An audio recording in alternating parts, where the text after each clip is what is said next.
Okay, and we are rolling. Right, so welcome all you listeners into another episode of Before the Crowd. I am sat here on a really hot June day talking to Dani Hart from Belgium. Welcome, Dani. Thank you so much. I'm so No, happy to be here. No, it's a pleasure to have you. First thing I actually wanted to say to you, because I wanted to have you on the podcast for so long, because the intro music I use at the beginning of the podcast is your song "Let the Children." That's so cool. Yeah, I remember when you asked Ryan and he asked me back, and I was like, of course, what the hell? That's so cool. Like, thank you so much for wanting to use the song, No, it's cool because I was kind of thinking, I was like, oh, maybe I'll sort of put together a little jingle or compose something. And I was like, I just want something with a hook. And I started thinking of your song and that kind of how you double up with the vocal line and the chorus on the Let the Children Play. And I was like, this is just perfect for it. This is just exactly what I want. Oh, that's awesome. No, super happy that you want to use it, really. Well, I wanted to ask about the song. Like, how did you come up with that Let the Children Play? What inspired you in it? Well, what inspired me? Well, there was a huge shift in the global politics back then. I mean, without getting too deep into it, we had Trump in power, we had Brexit. There were some crazy things going on regarding like being international student or EU student in London, etc.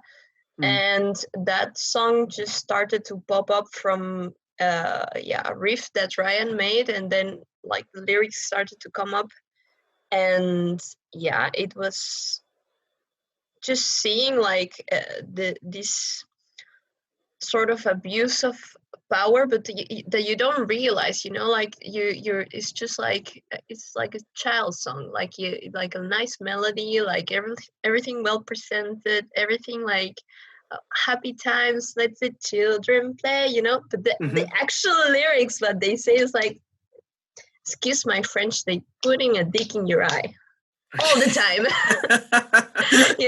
All the freaking time. So it's like but you don't realize, because it's a happy tune, it's like a funny, catchy melody and stuff like that. And that's a little bit the reflection I had at the time of the times we're living in, like not only in the UK or the US, but also in my own country, in Chile, which is like crazy times there. And it's like, to me, that's the way things happen at these times in politics, like everything well presented, well spoken, with a lot of smiles and stuff. But at the end of the day, the rich are getting richer and the poor are getting poorer. So no, it's really cool. It's really cool to get your insight into that, and I love those kind of songs. I think who was it, Bruce Springsteen, who did like Born in the USA, and it's like this American anthem, but really he's actually trashing the US in it. It's that kind of that hidden meaning song. Yeah, exactly. And like, we had these characters as well with the video also, like economic, military, political power. And it's just like a full interaction of these three powers, doing whatever they want, and people not realizing about it, and like let's just get them distracted with this and that and this shiny thing here, this fancy car there, and let's get them into the wheel of capitalism, basically. Well, that's maybe a little bit too deep on it, but it's just like No, it's fine. Don't be scared of going deep. Like we've done this podcast. We've had full 2-hour sessions when we've got deep into like Greek politics and stuff on here. So like, if you want to put your point across, absolutely go for it. I will not hold back on it. All right.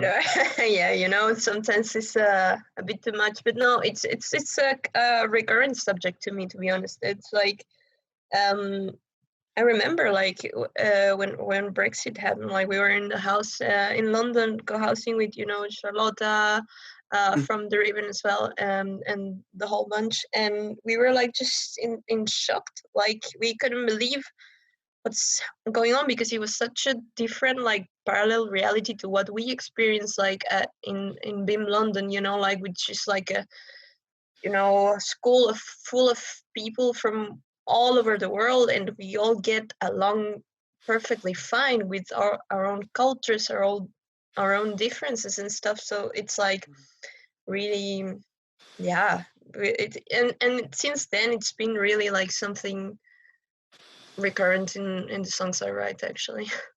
It's really interesting, isn't it? Like, you touched on that kind of London bubble, and I think it's something that attracts a lot of people to London, but certainly in the UK, it is just like you said, every culture, it doesn't matter who you are, where you're from, as long as you're nice and kind, people are going to love and respect you. But exactly, sometimes in the UK, you go to maybe smaller towns or smaller villages, and they're like, no immigrants. And it's really shocking when you hear that other point of view, like, you know, coming from our perspective as all-encompassing, you know, kind of musicians who just, you play with whoever, you love anyone. It's what it is. It is. It's like so. It's so sad, actually. Like, I wish I would have the money to, you know, pay all of the people that say like no migrants whatsoever to, you know, go around the world, travel, meet people. Please, just like interact, because like it's insane. Like, for instance, like even like now that I move into Belgium and stuff like that. Well, the thing with the small towns happens everywhere. Everywhere, it's like the same. Also in Chile, it's like very, yeah, a little bit more close-minded, I guess.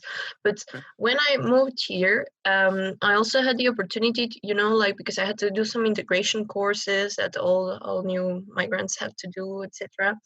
And there I met like Muslims, I met all sort of people from all over the world as well, and everyone trying to do their best at their own pace, at their own level, to try to integrate, you know, like to learn the language, which is super difficult here, Dutch, you know.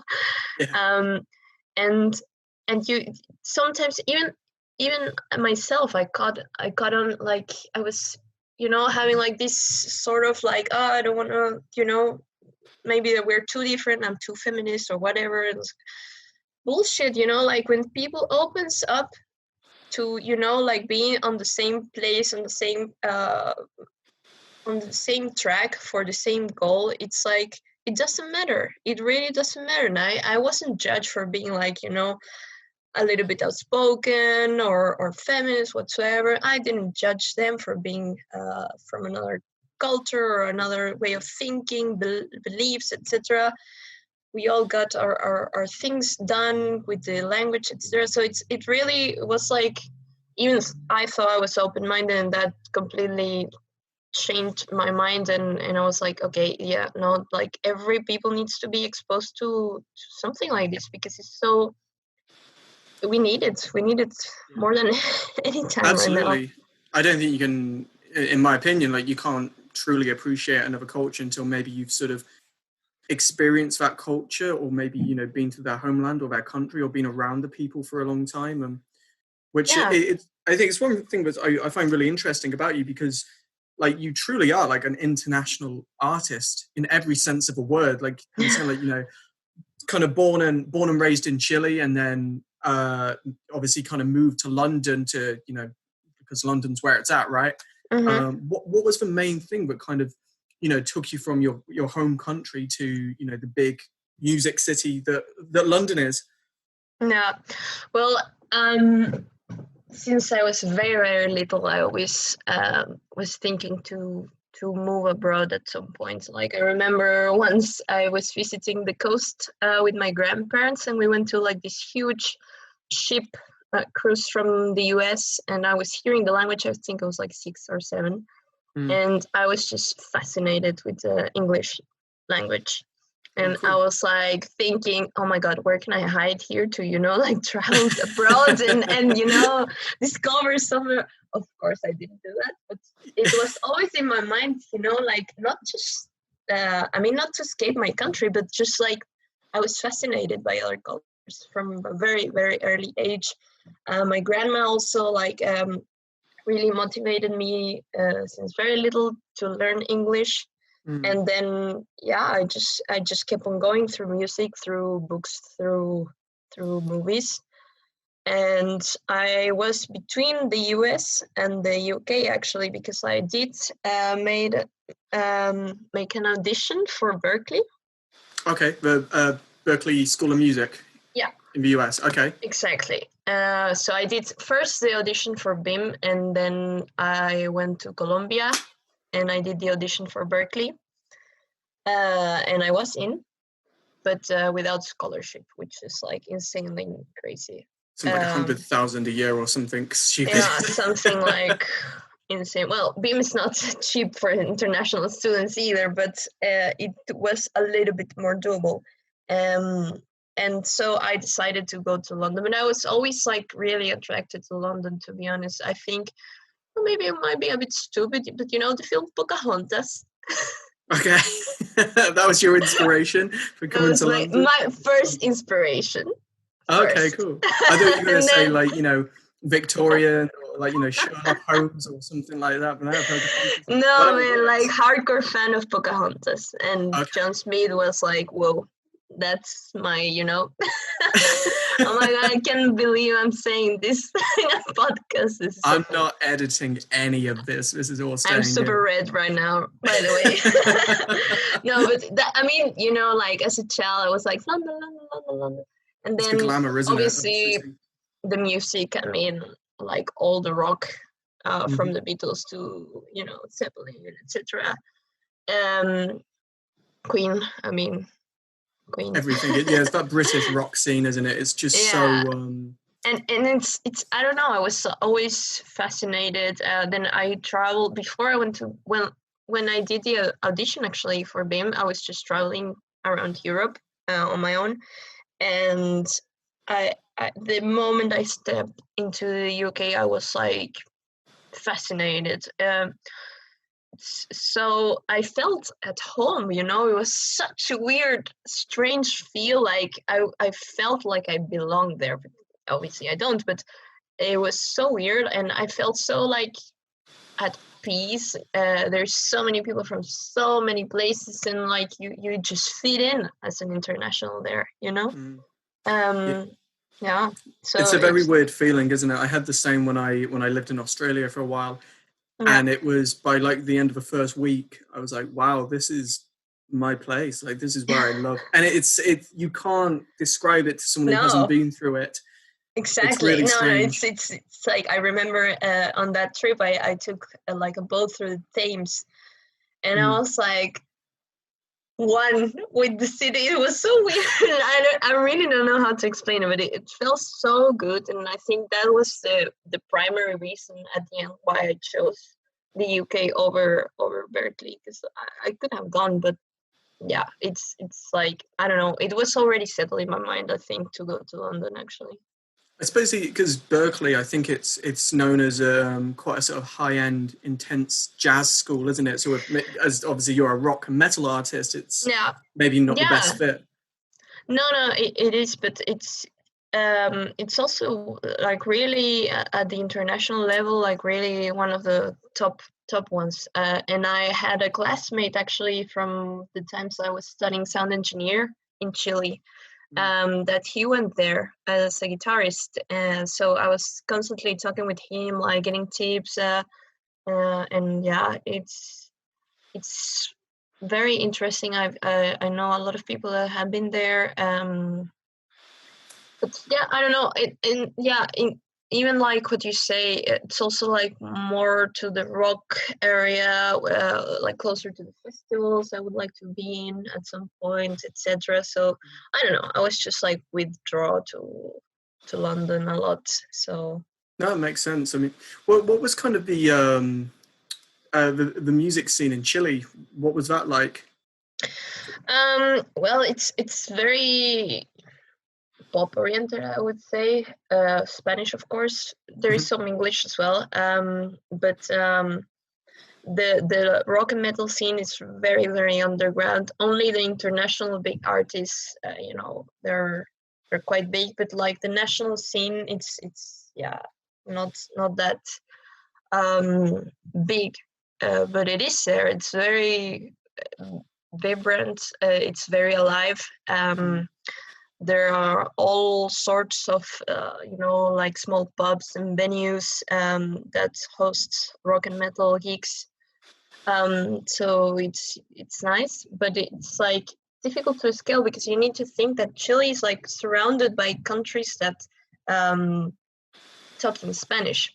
Mm-hmm. Yeah. So it's like a lot of bands there also want to write in English, but somehow it comes across as weird, and that's one of the reasons I also wanted to move to an English-speaking country, because I did wanted to write music in English, and obviously my English is not perfect, but I don't know, it's like a passion of a personal passion, and yeah, that comes across weird. So if I would have developed my career there, it would definitely be Spanish music only, probably.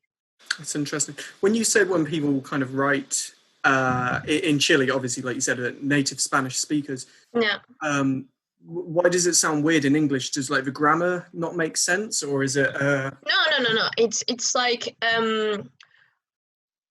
I think it's because like we don't dare to talk and learn a lot English there. I mean, for instance, like I don't know how it would be right now, but when I was in high school, like if you would speak well English, or you will try to improve your pronunciation, etc., it's like people would make fun of you.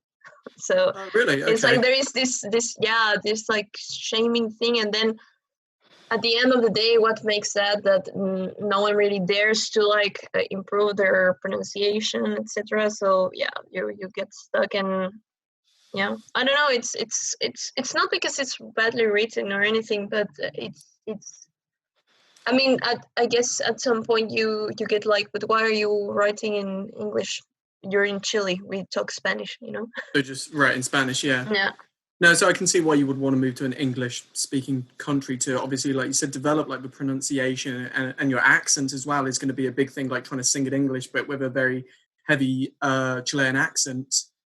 Yes, I try to avoid it, but like right now I'm having a very, very hard Chilean accent, but I try to avoid it in the songs and really work on my diction, etc. So yeah, it's really funny. Like even just we're talking to I don't think you've got that accent. As soon as we started chatting in this podcast, I was acutely aware of you just got a slight French accent now. We're talking English. No way. Like just the tiniest little bit, but like because I've heard you sing and play a bunch of times, and yeah, you sound pretty. I'm curious. How does that sound actually for a native English speaker? I think it's pretty convincing. Like I remember in what was it called? It was like some outdoor show, and I remember I think our band I was playing with supported you, or you support. I can't remember which way we were, and it was that open air like market thing or something, and they like shut all the streets Northern down. Road. That was it. Yeah. Northern Road. Yeah. I remember that one.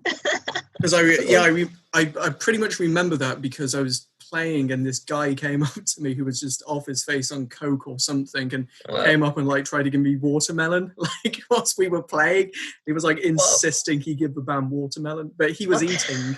And he was like, he was like clearly a homeless person trying to give me his watermelon, and I very politely said no, but he didn't take no very nicely. Anyway, that's why I remember that gig. But I remember you doing, come back to my point, I remember you doing Highway to Hell. And it was like an English speaker. Like you had a little bit of Bon Scott in you, but you sort of had that, I don't know how to describe it, that kind of like the female kind of distortion and growl to the vocals as well. Yeah, like the raspiness. Exactly, the raspiness, yeah. So, yeah, I wasn't like, that's a Spanish speaker. Like, you can't tell at all. Nice. That's awesome to hear, man. When I speak, that doesn't come up. But when I sing, it's like way better, my accent. It's like the Beatles, though, isn't it? I mean, because you hear them speak and they're speaking in their Liverpool accents, but then you hear them sing and they say when you make more records and make more money when you sound American. So, I mean, it makes sense. But like AC/DC, like Bon Scott, like he was Australian and, he doesn't sound Australian in the songs, I don't think. Yeah, no, I don't know. For some reason, it's way easier to, imitate pronunciation and diction when you're singing rather than when you're speaking. Because like even now, if I could try my English accent, Very Hogwarts, darling, but yeah, it just really doesn't come natural. So, but when you're singing, it's like I don't know. I hear this melody, so okay. yeah, it's a little different. I suppose like because you were saying like as you were growing up, you were getting into listening to Led Zeppelin and the Beatles and these and Queen and these very British rock bands, and you sort of you pick up the accent, I suppose, when you're singing because you're singing along to those records. So you try to imitate those artists, try to do the Freddie Mercury vocal lines and the Robert Plant, squeals, which are still insane to listen to those records now. I love them. Yeah, exactly. I mean, you just try to imitate the shit out of it, basically. No, but I had to work a lot on my diction as well. When I was recording the EP, there's a funny picture going on Instagram where I was at Jules' place. Jules Coulon. Yeah, of course. Yeah, and we were recording. What was it? I can remember the song, but like there was a part I couldn't pronounce. Like I was missing like a T or something, and or adding one. So like I made a little post note, like really wrote the word, and like mark it like not fucking do this, please. Like he put it in his hair, so like he was facing, like the computer, and I was behind recording the vocals, so I could see it from. So you could see it on the back of his head. Yeah. Nice. That was funny. Yeah. Oh, that's cool. What was the word? Can you remember? Oh, I need to check my phone. 1 second. Okay, grab it. Yeah, it's there.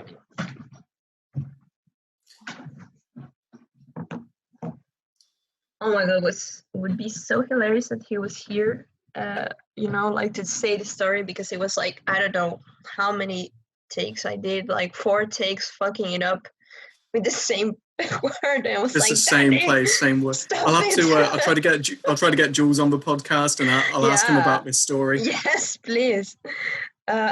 Here. Yeah, so it was the D. Can you see here, like? There. What's the word? I can't see it. Moved. Oh, so it's just moved.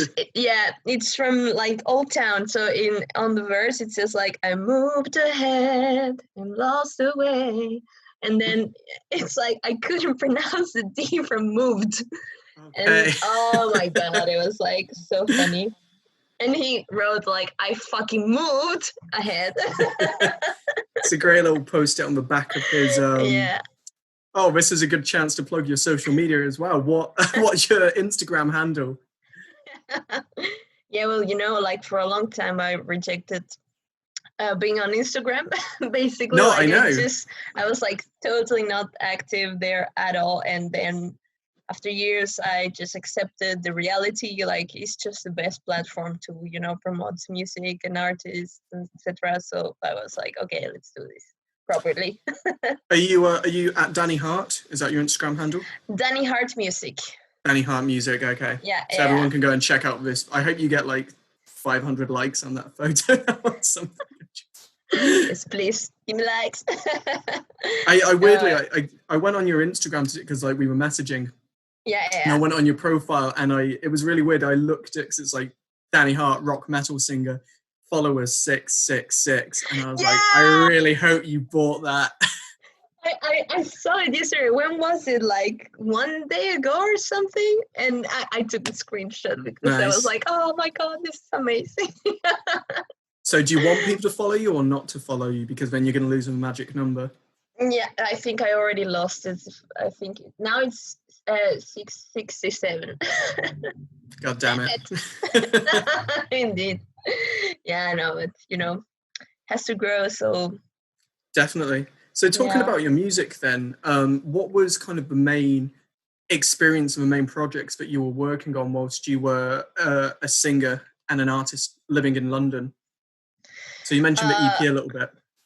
Yeah, so my main projects was like the Dani Hart project, we recorded an EP there with 4 songs, with Jules Goulon as a producer, and second guitarist Ryan Wilson, Diana Bartman, and Alexander Barak, which were like old friends from uni, basically.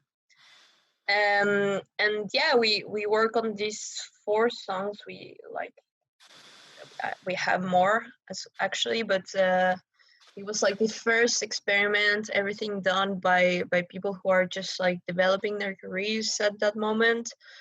And it was really, really nice experience. We recorded partly on the Beam Studios and partly on Jules' place with his own equipment. Mm-hmm. Yeah. And also, well, but this is not released on the EP though, but we recorded at what was the name again? How the studios? Damn it! In Barons Court, like a huge studio. I know the one you mean. Yeah. Yeah. It's like a little basement studio, isn't it? Yes, you go down the steps. Exactly. That's yeah. I don't know what the name of it was now. It was a really cool place to record, wasn't it? I really liked it there. Yeah, it was really like a really awesome place, and really nice bands recorded there. My God, I can stupid memory, like I can't recall it right now, but yeah.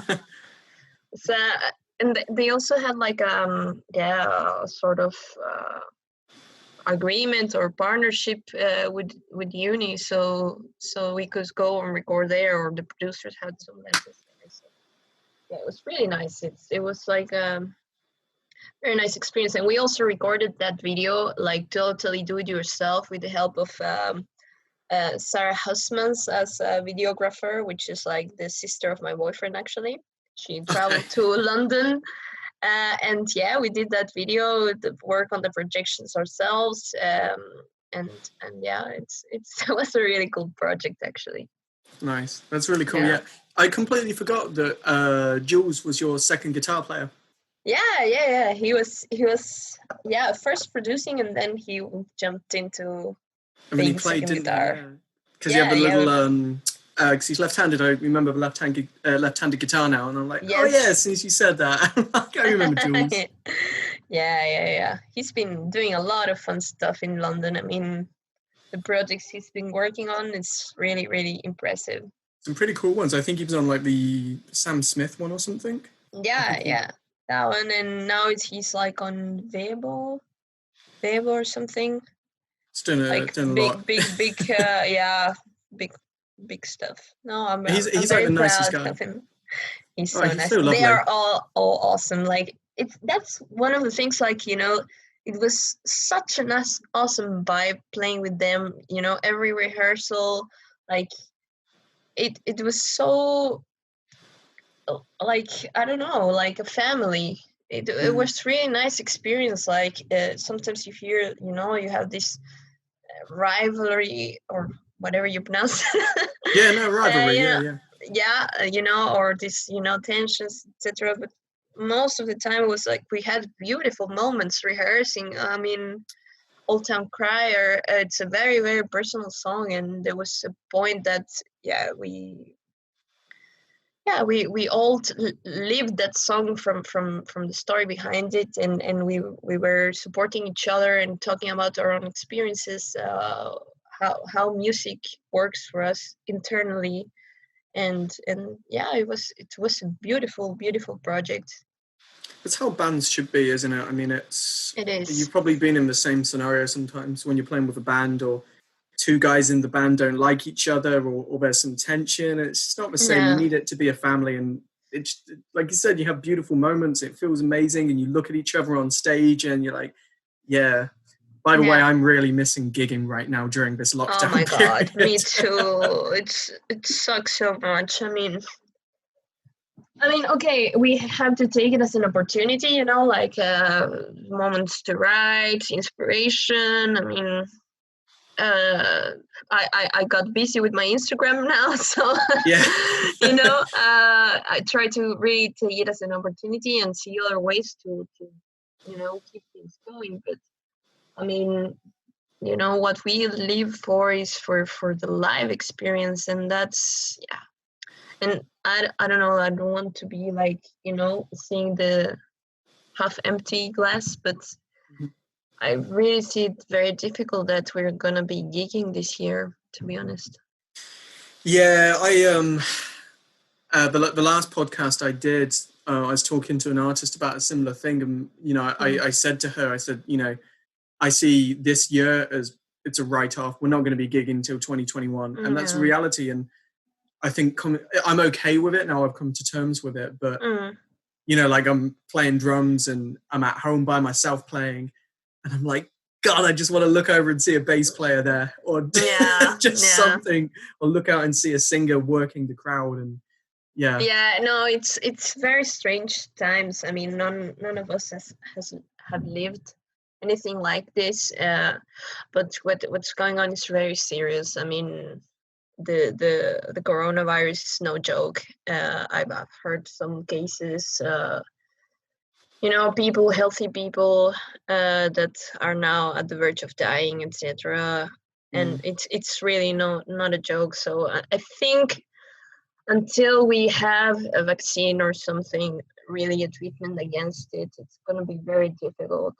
And it's so sad because it hasn't also affected just musicians or performers. It's like especially on a bigger level, these huge festivals, etc. Like there is hundreds and hundreds of stuff behind a band, like the roadies, the staff that managed the stage, the people who mounts everything and demounts everything, and it's like a huge bunch of stuff out of work right now, and it's super hard for our industry. It's hitting really, really hard. Definitely. Is it because you're obviously living in Belgium now? I mean, we're doing this like little international call. Actually, it's like surprisingly good connection, by the way, as well. I was a bit worried about how it was going to be. Yeah, no, it's quite all right, actually. So how is the situation in Belgium right now for you guys? Are you still in full lockdown, or has it been eased a little bit? We never had a really full lockdown, but we were encouraged from very early on to stay at home. I stopped working, actually. I mean, going to the office as from the 13th of March. So since then, I've been working from home. Everyone that can work from home, that has jobs that can be done through a computer, and you have it. So everyone like that is working from home, encouraged to do so. And then at the beginning, some people, some industries, businesses that rely on people really going there to the job, they were taking all the precautions, etc. Otherwise you were risking huge fines as a business.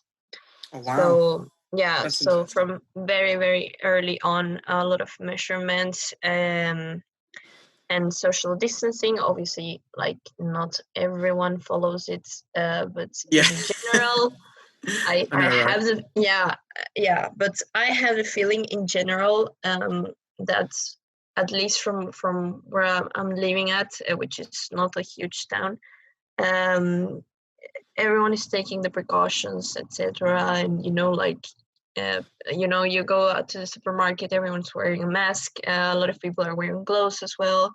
On the supermarket, they have at the beginning, the entrance, alcohol gel, and there's all of this sort of precautions taken, which to me it seems very decent, actually, to a very decent level. It's quite a contrast with Chile, actually, to be honest. Are they not doing it in Chile? Is it not, no precautions? Not really. At the beginning, there's been a lot of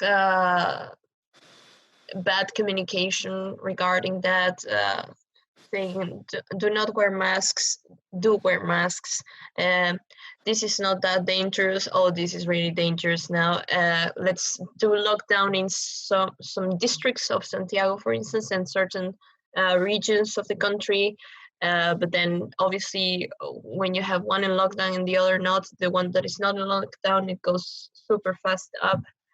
and hospital capacities, etc. So yeah, it's also it's very strange because like the virus arrived later than Europe there, so we're like in a deep phase timeline, but they're taking the measurements that Europe is taking. So now like we are sort of getting out of lockdown, and they are also sort of getting out of lockdown, and it's like, yeah, no, that doesn't work like that. Like, what the hell? Like you said, we're on different timelines. You can't just then copy another country and be like, well, you're coming out of lockdown, so will we. Exactly. And especially like, I mean, you need to count that there's so many cases asymptomatics that they're also not being tested. So yeah, it's really no joke. And yeah, and it's a big crisis there, because like we were also like on a previous crisis, like social political crisis before that. Then we enter this one, and then there is also like some parts of the country where they, with the lockdown and the like losing jobs, etc., has caused even like a hunger crisis. Oh wow! So yeah, it's really not cool what's going on there. It's really serious stuff. Yeah. God. I mean, getting back a bit to kind of obviously where you are now in Belgium. Mm-hmm. Since kind of you've done the move over to Belgium, what's the main differences that you've noticed in the music scene and the kind of music that you saw in London as opposed to what you see in Belgium? Yeah, that's a very interesting question. I would say like one of the biggest is, especially in the rock scene, metal scene, everyone knows everyone here. It's like, really, it's Belgium is such a small country, and it's like divided in two regions, well, three actually, but that speak French, Dutch, and German. And I'm on the Dutch part, the Flemish part of Belgium, which is like to the north. And the rock world, the metal world is like super small. All the people that are gigging in these venues, small, big, etc., they all know each other, which is really awesome, actually. I find it to be very interesting because like it's very, in a way, it's way easier to network than in London, for instance. You start meeting one band, then one band introduce you to another, and so on. You're meeting not only the bands, but the sound engineers that work also in the bigger studios or in Graspop, etc., the light engineers, and everything coming from one venue you went to. So that's very, very interesting. But the competition is fierce as well, I think.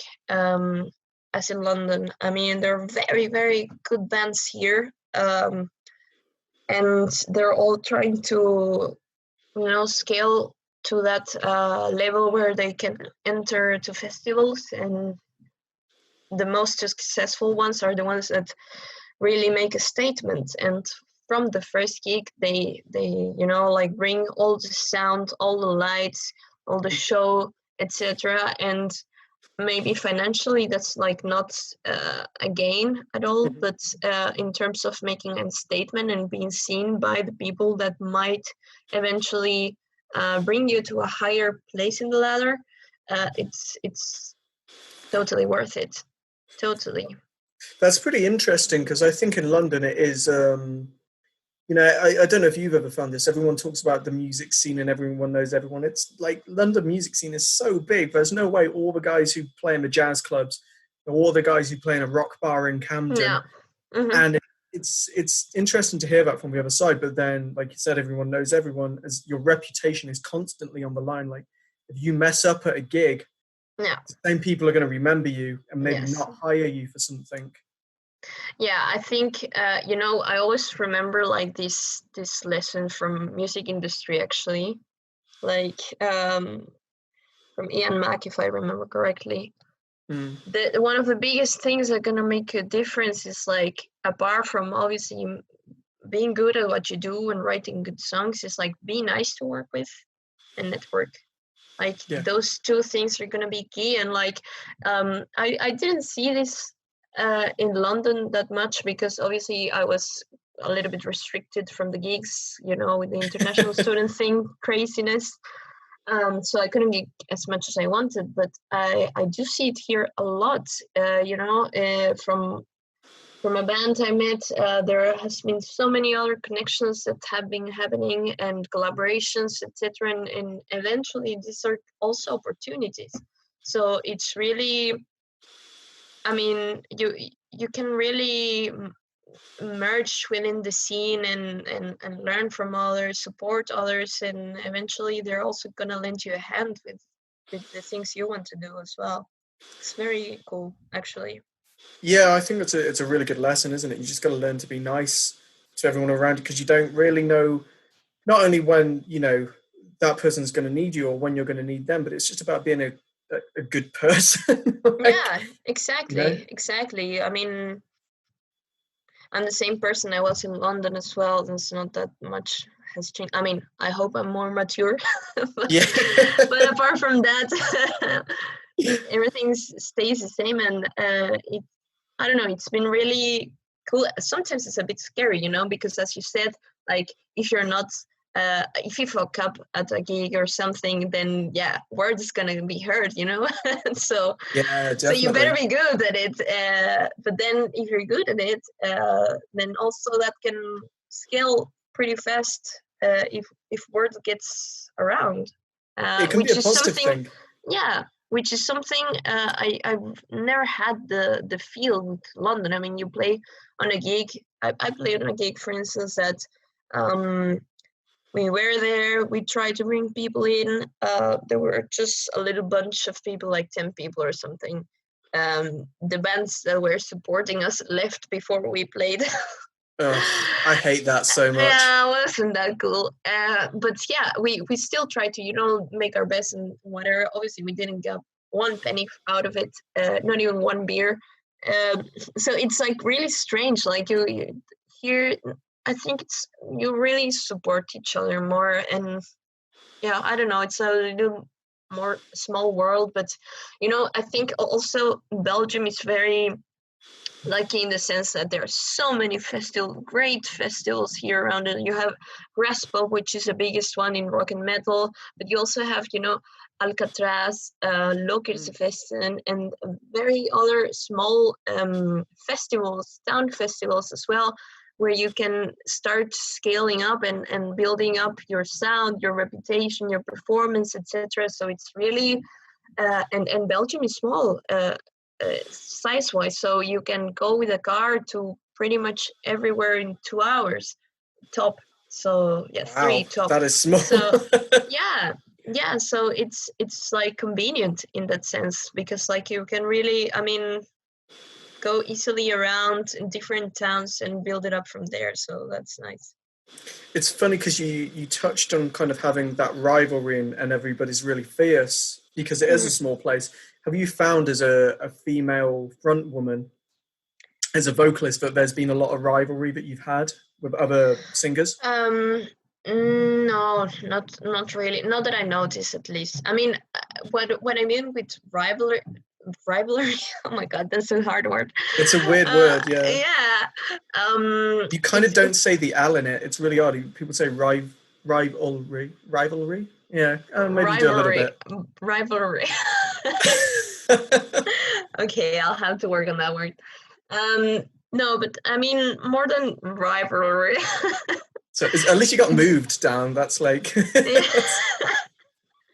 It's more about like the ones who are really going serious. They're bringing all the guns out, and I mean more as a sound performance wise, not more like trash talking. No, I don't mean it like that at all.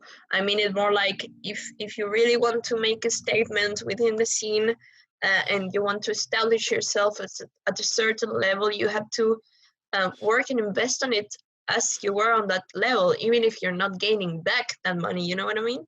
So they invest on lights, they invest on a sound engineer that makes them sound like perfect. Obviously they play great as well, it's like no question about that, but the sound and light guides make a big difference as well. And I remember we also had some teachers at uni that said that it's not only just about the performance and playing, etc., but it's like a whole world that you need to match and merge with the lights, with the sound, with the performance, with the interaction with the audience, etc. So I mean it more in that way than rivalry, actually. Yeah, but it's the show, isn't it? And you have to make it a show. There's I don't know if you've seen it, like the Motley Crue movie that came out, and like their of course, first club. like 4 times. Yeah, oh, me too. I loved it. It was great. Like their first Yeah. night in the club, everyone sees them as a joke band. It's a bunch of men in drag, and then they just beat everyone up, and they're like, "Oh my god, this band is serious!" And that was their statement. Yeah, exactly. It's I mean, I don't know if you have to hit the audience. Maybe don't do that. Yeah. but it is a bit like making a difference, and it's not easy, of course. I mean, it also involves money, where you, like, we all know that it's very hard to live out of music. So it is an investment, but it's the only way to make a difference, and you have to think of it as a show. You have to think of it as an entertainer, because that's what we are at the end of the day, whether we like it or not. We are there to entertain. 100%. And like, I know for me, I would, it's the show, isn't it? Because you have to consider it from, it's so easy as a musician to think, oh, this note is really cool, this riff I'm doing is really great, but the majority of your audience is maybe not going to be musicians, and you, like you said, you got to entertain. You are an entertainer. Yeah. Kind of that being said, one thing I wanted to ask you was, have you ever felt you're talking about that show business side and that entertainment side, have you ever kind of been pressurized as a female artist to sort of add more sex appeal through your performance to make your product sell? Not right now, like not directly, but I do feel in general that it's something that it's not spoken, but it's like something that's probably going to help you if you want to get bigger, not sexualize, like, Britney Spears sort of style on the stage, but bringing up the feminine part of you out there. And it's a little bit difficult at times, because like you also are a girl, a female person, and that part, it is there, but whether you want to explore it or put it out there, it's depending on the mood of the day, I would say. Okay. Yeah. But I know, like, it's not that I've had, like, producers telling me like, oh, you should be showing your boobs more or something. I don't know. No. Okay. Or bandmates. No, it has. Yeah, it'd just be weird if it was your bandmates, wouldn't it? You'd be like, no, fuck off. Plus, one of the first thing I say, like, I'm very feminist, guys, so watch out. Yeah, it's fair. I mean, it's a good way to start, isn't it? It's funny. It's like it sets up the stage, like, I mean, it's not that I'm like, crazy about it, but it's like it's also saying like I can play with a lot of things, adapt to a lot of things, but these are my boundaries, sort of. So well, let's talk about that then. Let's talk about your feminist kind of beliefs and how that translates to you as an artist. Well, it's very easy. Like, feminism is just about equality. So you should be able to earn the same wage for the same work, etc. Have the same rights as your male counterpart.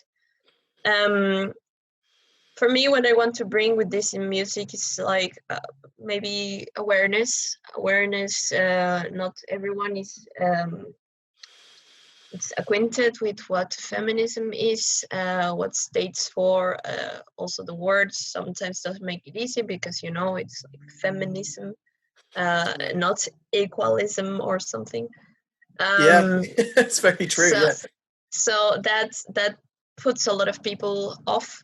But if you start the conversation that's where everything starts from, and you can grow a lot from there, see other opinions. There's also like something very interesting I read once. There are different states of awareness until you accept something that it wasn't seen before. So a lot of people are, on different levels of awareness. Some people are right at the rejection part. Some people are in the acceptance. Some are seeing it, but it's still something uncomfortable.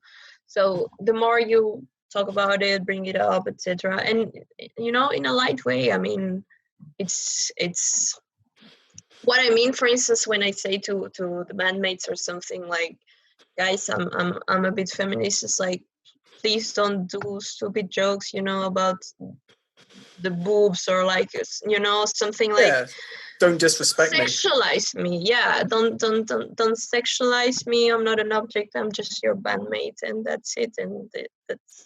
And it works out pretty okay most of the time. I mean, I've never had a bad experience about it, thankfully, so far. So yeah, that's really good and really positive to hear. And I think, unfortunately, maybe some people haven't been as lucky as you with that. But like you say to your bandmates, and I think we can say, statistically, playing in bands, especially more in the rock and metal world, it is predominantly males. And that's not to say that there isn't females, but statistically there are more males in it, and studies have shown that. It is. Equally, I feel that the rock and metal scene, what was the name of the band? You'll probably be able to tell me. There was a gig recently, and the singer looked out to the crowd, and there was a guy, like, touching a girl, and was, getting his hands on her. Oh yeah, I heard about it. I don't know who the band was. They stopped the show, no? Like they really said, like, hey, you stop it, like, what the fuck? And they kicked the guy out, didn't they? And they yeah. Oh my god, I can't remember the name, but I did hear about it. Was it like No, it wasn't Lamb of God, or I really cannot recall the name, but I heard about it. Well, actually in gigs there's I've had like harassment on gigs since I was like, actually on one of my first gigs when I went to see Maiden when I was like around 16 in Chile. It was like a whole crazy experience. For most of the gig good. But at some point I got lost from my friends, etc. We arrived like at 6 a.m. to be, front row. We didn't make it to the front row. We were like 6 rows back, and like all compressed like sardines, almost dying in the heat. It was summertime, or like near summertime. And yeah, it was crazy. At some point I couldn't breathe. I had to go out all the way back. And when Maiden started, I started going, jumping around like lonely girl to the front.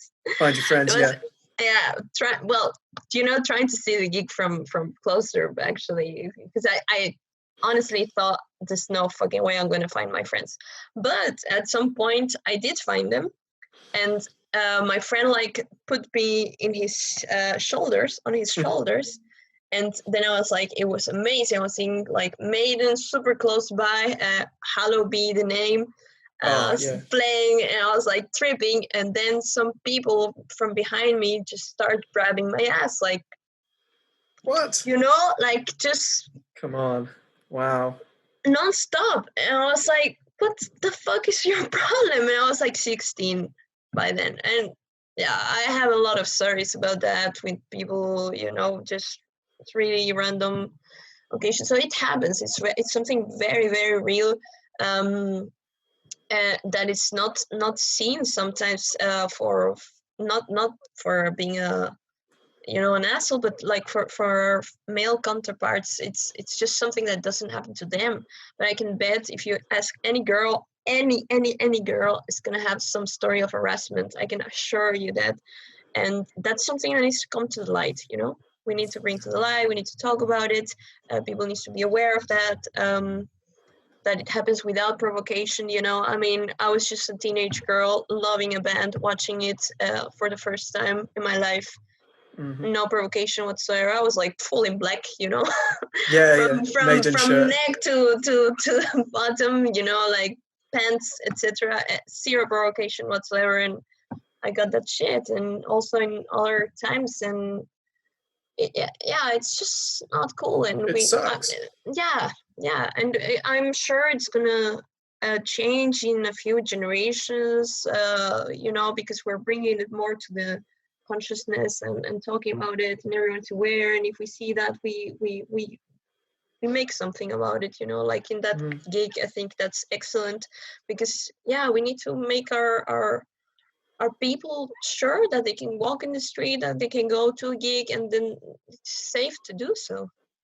Yeah, no, thank you for sharing that story. It's really great when it's part of the reason I kind of wanted to start this podcast as well, and really get these true life stories of these musicians and artists, and what it is like behind the scenes and stuff that maybe people aren't aware of.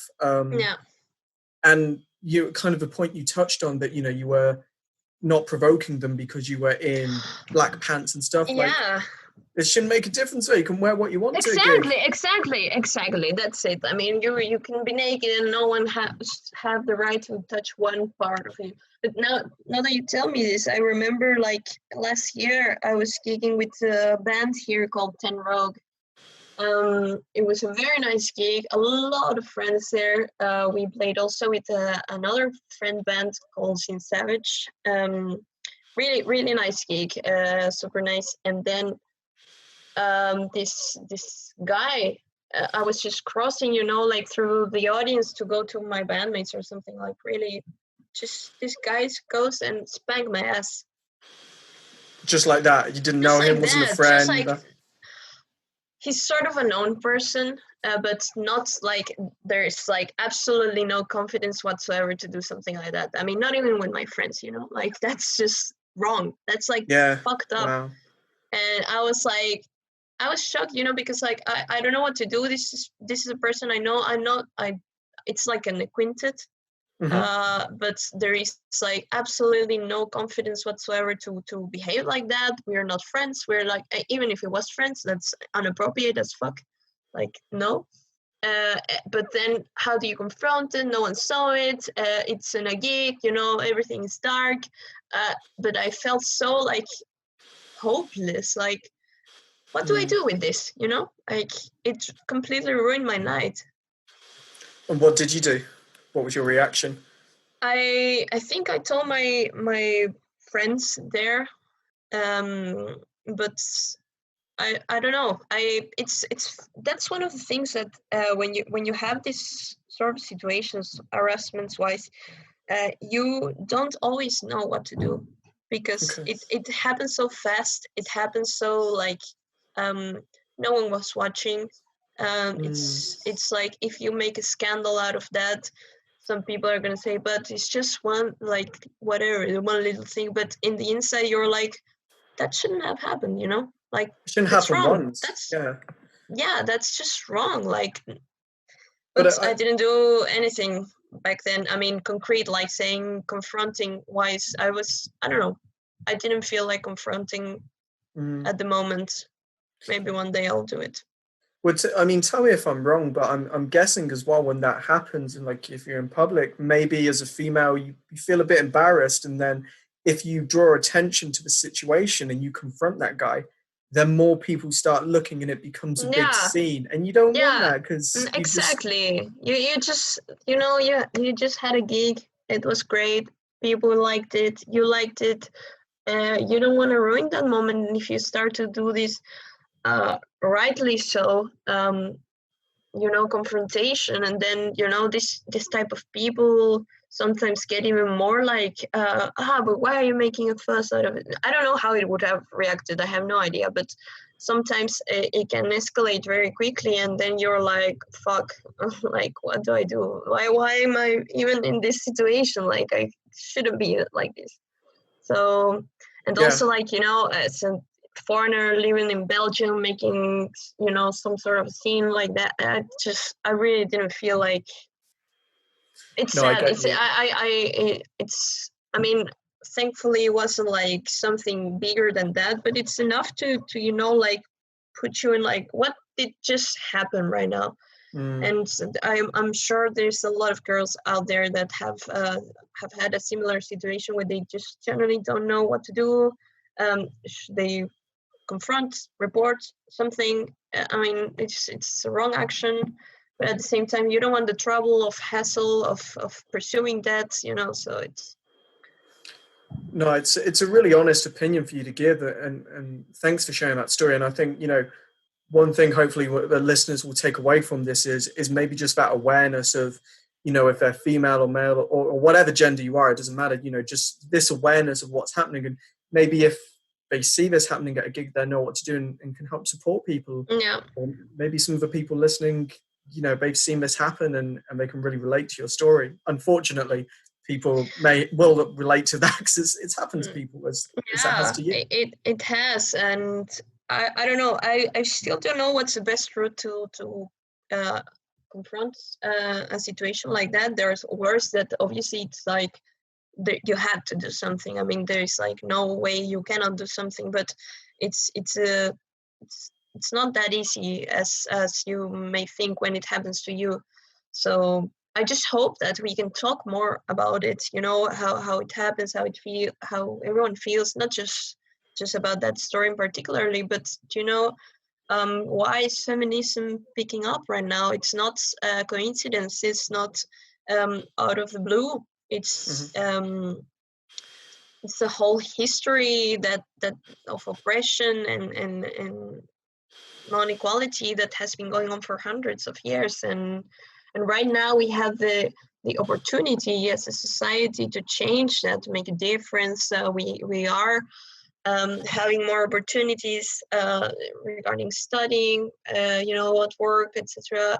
More in developed countries, of course, but this should be a big change for the future generations. But the moment is now. We need to, create awareness now and talk about it, and not disregard ideas just for the word of it, feminism. No, it's just. I think that's a really good kind of approach to have going forward, and a really nice positive message to to go on this notion of change. So thank you. Well, kind of just as we start to wrap up now, I just kind of looked at the clock and I was like, oh my god, wow, we've been talking so long. It's gone so quick. It's great. I love it when that happens. Indeed. It was like super fast. Yeah. No, I know, it's great. It's great. One thing I just wanted to talk about to end with, aside from obviously the current pandemic we're going through, what are you working on right now as an artist and a musician? Is it new videos, new releases? What's going on with you? Well, so there's a lot of things going on, actually. So first things first, I'm still working on the Dani Hart project. I have new songs. There are some old songs as well from the London times that I haven't released, that I want to work them on a little bit more, and perhaps re-record some of them and with the new ones. And I'm really working on putting this EP together. I hope I'm going to record it this year with a very good producer here, also from the rock scene. Really, really awesome guys. And yeah, see what happens with that. For the moment, it will be like sort of studio project. But obviously with the pandemic, there is no rush. But I hope that next year, we can be playing this live. The lineup is there are conversations who might be playing with me for this project. But I think it's gonna be more like friends joining up for the gigs as we go, like friends collaboration, not nice. Yet a fixed lineup, but that's also sort of an experience on its own. It's going to be fun. There's going to be like people probably from pretty cool bands here from Belgium as well, so that's a very nice project. So that's one thing. The other, I've been doing like some collaborations, from the lockdown, quarantine covers, etc. One of the highlights, I would say, was like this really amazing cover with the Belgian band called Off the Cross. Okay. They're like very amazing band, metalcore band. Mm-hmm. So they pulled this project together with them, with members from Epica, Eluveti, Carnation, really these awesome metal bands, and just everyone recording from their own places, home studios, etc. And they invited me to also do some vocals there for the main lines and backing vocals. And the video was like, do whatever you want. And I was like, okay, it was a cover of a Ghost song, Dance Macabre. Okay. It's super nice. And I was like, okay, this is the perfect opportunity to be like the psycho killer sort of wife. Mm-hmm. So I recorded that video with like some Halloween things I had laying around. Sorry, you cut out for 1 second there. What did you say? I missed that bit. You recorded the video with what? Sorry. Yeah, so it was like this psycho killer wife sort of look, and I had some Halloween things laying around and my graduation dress, and I was like, okay, I'll just do something with it. And it was like, it turned out really fun, actually. And nice. The video has quite a lot of traction here in Belgium. It's like being played in one of the biggest radio stations for a week already. Oh, cool. So Off the Cross, Dance Macabre, you have to check it out. That's really, really cool. So that's one of the collaborations I've been doing through this lockdown. There's also some collaborations with my ex-bandmates from Ten Rogue as well, Vince Wayne and other people as well. There's other cover I'm working on with my friend from Sin Savage, Dani Hart, that we're gonna release soon. And there is a third project, which is I'm not sure if I should be talking about it because it's like not official yet. Okay. But it's also for like rock tunes, medleys actually, for with a live band. But that's a little bit on hold because obviously we don't know. We had a lot of gigs planned from August, I think. Okay. But that's we need to see if the authorities allow to do the gigs and under which conditions, etc. But that's like really like live band, good old rock and roll tunes, medleys. So yeah, fun stuff. Nice. Wow, it sounds like you've got a hell of a lot going on considering the situation. I can't wait to hear some more music when it comes out from you. Yeah, it's been like really an opportunity. At the beginning of the lockdown, I was like, okay, music time, it's on. And it was a long time since I didn't, grab my equipment and started recording, etc. So it was really, to me personally, I know it's like a really horrible time, but to me personally has been actually very good in terms of musical creativity and time to do these collaborations as well. So yeah. Excellent.